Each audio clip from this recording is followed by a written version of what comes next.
하면 우리나라 입장에서는 그럼 우리가 지금까지 투자한 건 무엇이 되고 앞으로 우리는 어떻게 되는 것인가에 대해서 대책이 남지 않게 되는 거예요. 투자만 해도.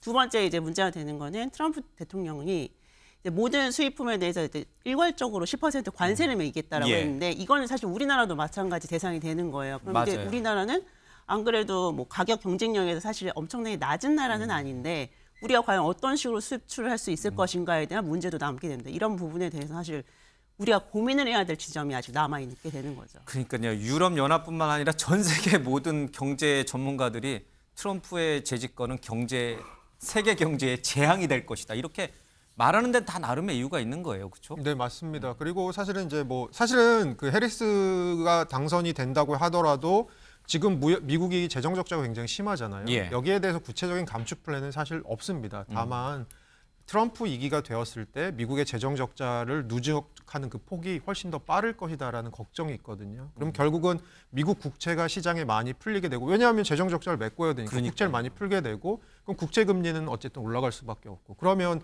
트럼프 대통령이 늘 얘기하는 게 나는 연준이랑 압력을 가해서 금리를 좀 낮게 유지할 거야라고 얘기하는데 예. 본인의 정책 내부에서도 사실은 서로 충돌하는 부분이 있습니다. 이렇게 되면 금리가 올라갈 수밖에 없습니다. 그러면 이것들이 또 세계 금융시장에 가져올 강달러 현상들 이런 것들이 사실 좀 걱정되는 부분이 예. 있습니다.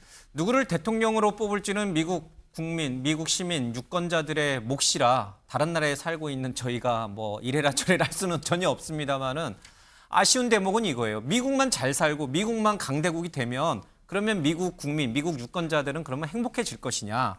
정말 지상 낙원으로 미국이 바뀌어서 잘 살 수 있을 것이냐? 한국, 중국, 유럽, 우크라이나 뭐 다 고통을 받고 있는데 과연 미국 국민, 유권자만 잘 살 수 있을 것이냐? 그걸 생각해 보면 이렇게 막 트럼프 후보에게 이렇게 막 절대적으로 지지를 보내지는 않았을 것 같다는 생각도 좀 들어요. 그러니까 이제 미국 역사상 가장 오랜 전쟁이 사실 지금 아프간전이었습니다. 그러니까 지금 이제 미국의 주류라고 할 수 있는 이제 40대, 50대들이 사실 이제 아프간전과 이라크전을 겪었거든요. 예. 다른 나라의 전쟁에 잘못 개입했다가 이제 실패된 사례가 이제 아프간전이 돼버렸죠. 예. 그러다 보니까 많은 그런 사람들이 지금 트럼프 전 대통령을 지지를 하고 있고, 저는 사실 가장 우려되는 건 이겁니다. 이제 이렇게 방위비 분담금 가지고 뭐 이건 우리나라뿐만 아니라 이제 나토 회원국들도 대상이 될 수 맞아요. 있는데, 이런 나라들한테 계속적으로 이렇게 압박을 하다 보면 결국에는 이제 각자 도생이라는 길로 갈 수밖에 없어요. 동맹이 깨지는 거죠. 네. 그 심지어 이제 트럼프 전 대통령 시절을 봐도 나토 회원국들 정상회담 보면 거기서 왕따를 당했던 모습도 나왔었어요. 심지어 그 정도로 지금 이제 이 어떻게 보면 이제 전통적인 미국의 동맹국들이 잘못하면 분열될 수도 있다라는 예.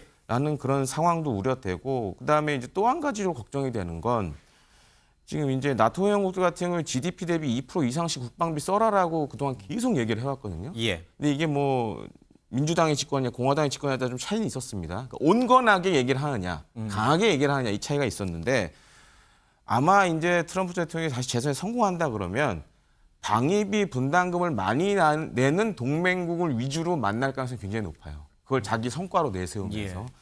그러면 이제 우리 입장에서도 지금보다는 훨씬 많은 돈을 방위비 분담금에 내야 될 수밖에 없고, 또 한 예. 가지로는 이제 트럼프 집권 시절을 봤을 때는 방위비 분담금도 있었지만 자국산, 특히 이제 미국이 만드는 무기를 많이 사라. 예. 라는 것도, 왜냐하면 자신이 이제 경제적 성과를 뭔가 세워야 되기 때문에 예. 이런 행동들을 많이 해왔거든요. 그러면 지금 이제 우리가 K방산이 요즘 전 세계적으로 주목받는데, 만약에 저 미 정부를 앞세워서 자국무기 판매에 나서기 시작하면 이것도 우리 K방산에 그렇게 좋은 영향을 미칠 수는 없습니다. 그래서 이런 것들이 좀 걱정이 되긴 합니다. 그러니까요. 지금 이게 트럼프 후보가 지금 경합주 7곳에서 모두 앞서가니까 우리가 이제 트럼프 대통령이 되는 걸 전제로 여러 가지 얘기를 하고 있는데, 좋은 얘기는 지금 다 안 나오고 되게 걱정만 많이 이렇게 지금 시청자 여러분들께 들려드리고 있습니다.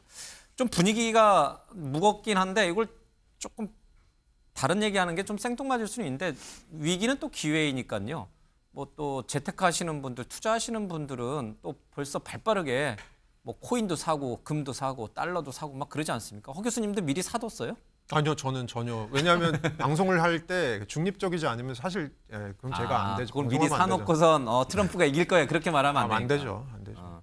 근데 지금 벌써 앞서 이제 처음에 말씀하셨습니다만은 이제 국채 금리 올라가고 있고 달러 환율 우리 지금 강달러 때문에 우리 환율 지금 많이 올라가고 있고 이거 별로 우리에게 좋은 건 아닌데 그렇죠? 네. 그리고 지금 비트코인 같은 경우 뭐 천정부지로 치솟고 있고 맞습니다. 금융시장이 오늘 완전히 트럼프 쪽으로 넘어가는 분위기예요. 네, 맞습니다. 그래서 결과적으로 트럼프 트레이드라고 하는 부분들이 지금 갑자기 요 며칠 동안은 사실 해리스 후보가 이러다가 당선되는 거 아니야라는 얘기가 나오면서 국채 금리 좀 떨어지고 환율도 좀 떨어지고 예. 뭐 이런 일들이 벌어졌다. 그것이 반대 지금 발작과 같은 반응들이 시장에서 보이는 것 같고요. 예. 실제로 그 바이든 1기 행정부랑 트럼프 1기 행정부 당선 이후에 한 4개월 정도의 달러의 흐름을 보니까 물론 달러의 가치라는 게 대통령이 누가 됐느냐에 따라서 100% 결정되는 예. 건 아니지만 아주 중요한 영향을 미칠 수 있으니까 보니까 한 4개월 정도 흐름에서는 트럼프 당선 이후에는 달러가 강달러가 심하게 됐었고 예. 바이든 4개월 이후 당선 4개월 이후로는 좀 달러가 약해지는 경향들이 있었다. 근데 지금 트럼프 2기가 되면 아무래도 여러 가지 정책적인 요소들이 기본적으로 강달러를 의미하는 부분들이 많기 때문에 그리고 저희 트럼프 1기 행정부 생각해 보면 트럼프가 가진 무기가 이것뿐만이 아니고 하나 더 있습니다.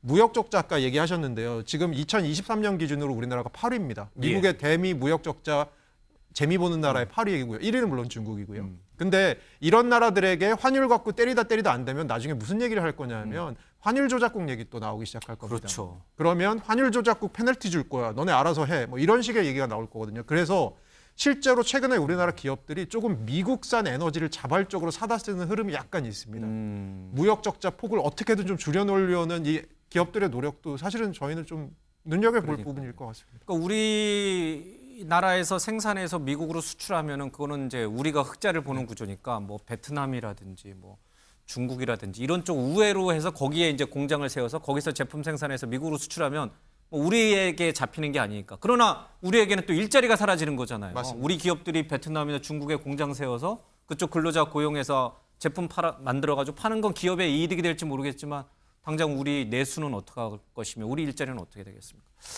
이게 점점 걱정스러운 국면으로 좀 가고 있다 이런 생각이 좀 들고 잘 현명하게 잘 대비를 좀 해야 될 것 같습니다.